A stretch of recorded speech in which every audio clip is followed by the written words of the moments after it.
tadi disebutkan oleh paman Anda, Pak Rustam, bahwa Anda mengatakan, Pak, mati itu sakit. Apa yang Anda rasakan waktu itu?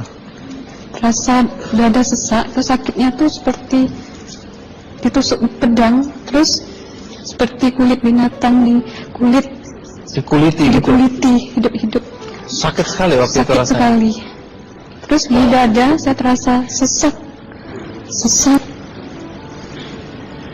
Setelah itu paman saya mengajar saya mengucap kalimat thayyibah, terus mengucap doa kalimat syahadat, asyhadu an la ilaha illallah wa asyhadu anna muhammadar rasulullah. Apa betul waktu roh Anda itu dicabut dari kaki itu, Ya. Anda bisa melihat jasad Anda? Sempat saya melihat jasad saya pada waktu itu, tapi sebentar. Setelah itu saya dibawa pergi oleh 2 orang malaikat ini. Dan pada waktu itu saya ingin ketemu sama ayah saya. Kebetulan ayah saya sudah meninggal. Dan suatu ayah saya meninggal, dia berusia 55 tahun. Setelah saya ketemu di sana, dia tuh berusia muda. Kok muda? Berusia 17 sampai 20 saya perkira. Anda sempat ngobrol dengan ayah? Sempat. Apa yang Anda sampaikan?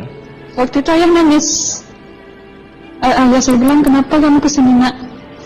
Pulanglah, di rumah tidak ada orang. Kasihan lihat ibumu dan adik-adikmu. Tidak ayah, janjiku sama Allah sudah sampai. Dan pada waktu itu ayah saya menangis. Lalu apa yang dia ucapkan? Diam aja dia, tersilang.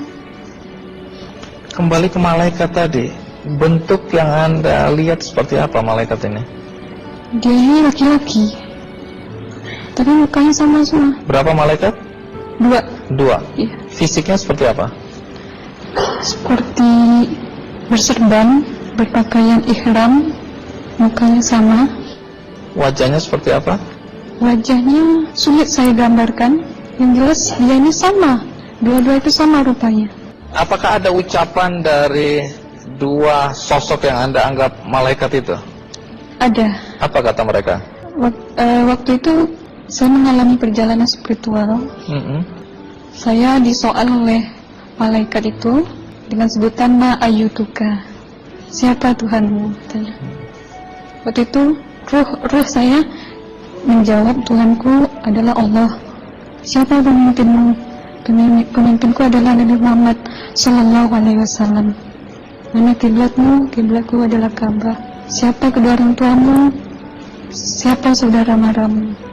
Terus saya diperjalankan. Setelah itu kedua orang malaikat ini memimpin tangan saya, tangan kiri saya, membawa saya ke satu tempat, menduduki saya di sebuah kursi. Pada waktu itu kursinya tuh empuk, mungkin 8 busanya ya, cantik.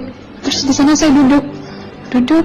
Di sebelah kanan saya ada tiba-tiba berwujud seorang perempuan. Dia mengaku amal. Kamu siapa? Kata saya. Aku adalah amalmu semasa kamu hidup di atas dunia.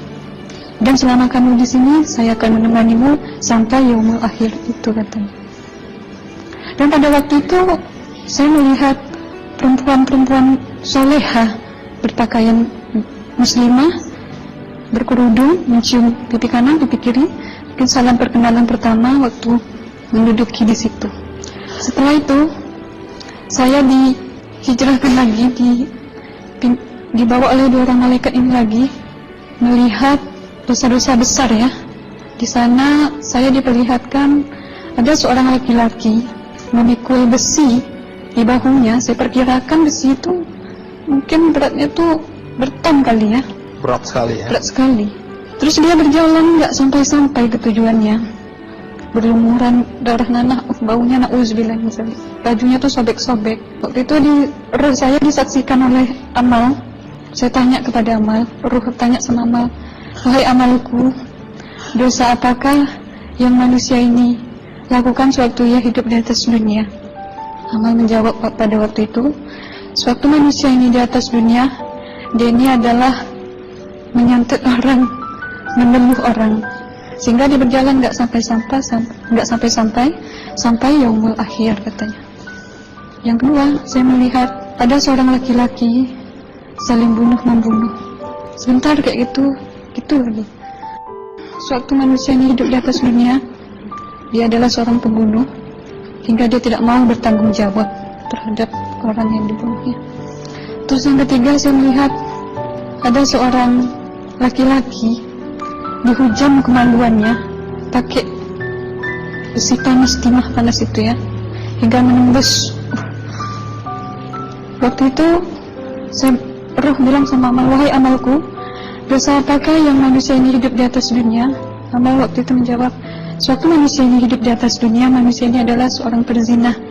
Setelah itu saya melihat ada seorang laki-laki disebati oleh rotan. Rotannya itu menyebati kulitnya tuh hingga lepas daging sama kulitnya. Itu amal menjawab, sewaktu manusia ini hidup di atas dunia, dia ini tidak pernah sholat Islam, hingga waktu matinya pun dia tidak mengucap 2 kalimat syahadat. Dan pada waktu itu roh sama amal sempat menghafiz Quran pada waktu itu dengan harapan supaya orang manusia yang Allah siksakan ini bisa terampuni dosanya. Jadi masih sempat waktu itu ya? Iya, roh sama amal yang menghafiz Quran, bertahzim, bersalawat, baca ayat 1000 dinar, membaca yasin. Tapi sayang, bahkan tambah banyak Allah tidak mengampuni dosa-dosa mereka sayangnya. Setelah itu, akhirnya yang terakhir kali berzikir. Zikir saya pada waktu itu, subhanallah, walhamdulillah, wa la ilaha illallah, wallahu akbar, la haula wa la quwwata illa billahil aliyyil azim. Sekuat-kuatnya nada saya berteriak, tiba-tiba saya merasakan detik jantung ya. Waktu itu mungkin paman saya yang menyaksikan. Itu saya koma. Disitulah saudara Anda kembali ke jasad ya? Iya. Jadi banyak sekali Anda menyaksikan kejadian-kejadian di alam sana ya. Nah, menarik karena waktu kami menghubungin Mbak Aslina, pada dasarnya Mbak Aslina keberatan menceritakan kembali kisahnya. Tapi kalau toh akhirnya Anda mau sampai di sini dan Anda sudah bercerita, apa harapan Anda pada orang-orang yang mendengarkan kisah ini? Ya, harapan saya pertama, ya lebih banyak menyambut puasa ya, lebih banyak mendekat diri aja sama Allah, perbanyakkan amalan soleh, perbanyakkan zikir, perbanyakkan sholawat, baca Quran, dan sebagainya. Itu harapan Anda ya? Iya. Baik, terima kasih Mbak Aslina ya, sudah datang dari Bengkalis untuk menceritakan kisah ini.